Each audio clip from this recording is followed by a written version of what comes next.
apa kabar? Jumpa lagi dalam media kita produksi VOA dan kali ini Anda dan saya akan mengajak Anda untuk berjalan-jalan ke sebuah kampus yang bernama University of Maryland di College Park.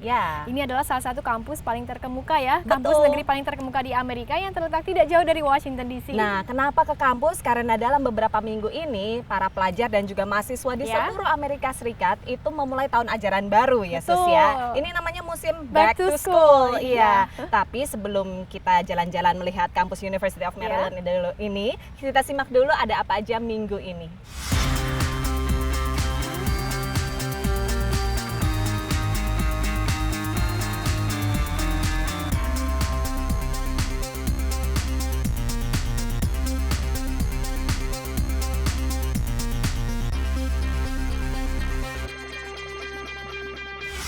University of Maryland didirikan tahun 1856 dan jumlah mahasiswanya sekarang adalah 37.000 mahasiswa. Banyak mulai sekali. dari tingkat S1 sampai S3. Dan juga luas kampusnya cukup besar, yaitu 5 km persegi ditambah lagi dengan hutan kampus sekitar 2 km persegi.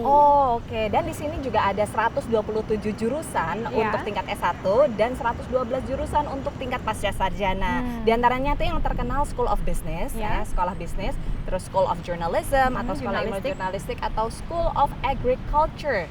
Nah, itu departemen pertanian, Sekolah pertanian. Jurusan pertanian maksudnya. Nah, itu cikal bakal dari universitas ini sendiri, Sus. Betul, dan gak heran makanya University of Maryland ini dikenal sebagai pelopor dalam riset akademik di bidang pertanian dan juga lingkungan hidup. Dan ini memang dimulai dari dasar ya. Betul, kalau di Amerika lingkungan hidup. Melalui berbagai sekolah kejuruan. Nah, salah satunya yang di New York seperti satu ini.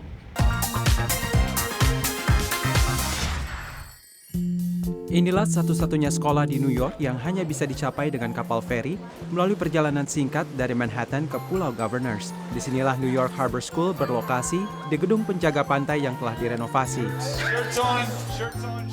Pendirinya, Murray Fisher, serta kepala sekolah Nate Dudley menyambut para siswa di pintu depan. Sekolah ini mungkin terlihat tradisional, tapi tidak demikian dengan kurikulum dan filosofinya. There is an environmental crisis happening right now. And why are our schools not the centerpieces of that battle? Why are they being shuffled from classroom to classroom and taught stuff they think is irrelevant when right now, everywhere, there's degraded ecosystems that need help? Proses belajar mengajar di Harbor School bertempat di sekitar pelabuhan New York yang menurut Murray merupakan sumber daya alam terbesar kota ini, walaupun kondisinya rusak dan perlu diperbaiki. The fish get caught in the net. Dirotasi di antara berbagai bagian kapal, para siswa belajar navigasi dan bergantian mengemudi. Mereka mengumpulkan contoh air serta menguji kadar oksigen dan polutannya. Selain belajar dasar-dasar pelayaran dan membantu memasang layar, mereka juga mengamati hewan-hewan di ekosistem ini. Look at this guy. He's a spider crab. We haven't seen a lot of these this year, so this is pretty exciting to get one. Kebanyakan siswa berasal dari lingkungan keluarga imigran miskin di Brooklyn, lokasi awal sekolah yang kini telah berusia 8 tahun sebelum dipindahkan ke Pulau Governors. Saat baru masuk, hanya sedikit siswa yang punya pengetahuan akan perairan New York, tapi mereka lulus dengan keahlian yang diperlukan untuk bekerja. Tiap siswa memperoleh sertifikat standar industri, salah satu dari 6 kecakapan di bidang maritim. Dari 70% lulusannya, hampir semuanya melanjutkan ke perguruan tinggi. Tatiana, siswa kelas 2 yang membantu memelihara ikan nila dan tiram di laboratorium sekolah, berencana mempelajari biologi kelautan. When I first came to the school, I wasn't really that interested in the water. But once you come here, you start to learn and you start to care for the environment. You can see what all the bad things that's actually happening, and then you start you want to help. You're saying to yourself, okay, I want to make a change. So basically, you grow a love for the harbor and nature itself. Sekolah ini menawarkan model baru bagi pendidikan SMA, di mana para siswa bisa berkontribusi nyata bagi komunitas mereka, bahkan dari ruangan kelas sekalipun. Dari New York, tim VOA.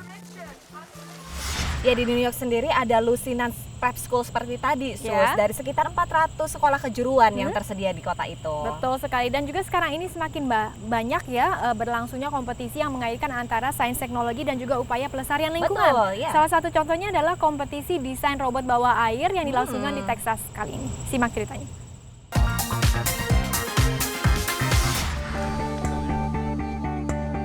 Inilah momen penting. Setelah berbulan-bulan merancang, merakit, dan menguji mesin dalam air, para siswa siap mengadu karya mereka. Saat menggerakkan robot dalam air, setiap tim dilarang melihatnya secara langsung, melainkan harus melalui kamera pada robot. Peserta termuda adalah Yumi Tang, 12 tahun dari Sekolah Internasional Cina di Hong Kong. We spend a lot of weekends over at the school, spending almost like the whole day from like 10 o'clock to like 5. Tahun ini pemenangnya adalah tim dari SMA Jesuit di Carmichael, California. Fortunately, our school has a swimming pool, that helps.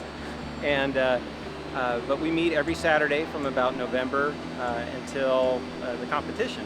And so it's quite a time commitment. Lomba tahunan yang disponsori Pusat Pendidikan Teknologi Tinggi Kelautan ini sudah berlangsung 10 tahun.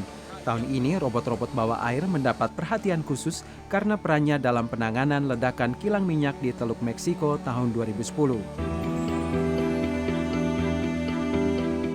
Robot yang sering disebut ROV ini bisa menyelam lebih dalam dari mesin yang berisi manusia, yaitu sekitar 6.000 meter. Walaupun sering digunakan dalam riset kelautan, namun pengguna terbesar adalah industri minyak dan gas bumi. Berikutnya, industri komunikasi untuk memasang kabel-kabel bawah laut. Tak heran, lomba ini bisa membantu siswa menemukan jalur karir. Ini diakui Mackenzie, peserta 15 tahun dari Coppell, Texas. Yeah, I'm really interested in electrical engineering, and this has given me a really good chance to like learn more about it and how everything works and is put together. Ia optimis akan potensi ROV dalam masa mendatang. Honestly, I think we're really headed that direction at this point. Like with technology advancing so fast, I think we'll be able to have like robots and machines that work on their own. Dari Johnson Space Center, Houston, Texas, tim VOA. Seru ya Sus ya Iya. tadi. Bagaimana menciptakan robot bawah air supaya bisa membantu lingkungan. Betul sekali. Iya. Kita Nah, masih sekarang kita istirahat dulu. Tapi kembali setelah pesan berikut karena kita masih punya banyak cerita menarik tentang kegiatan remaja di Amerika selama liburan musim panas.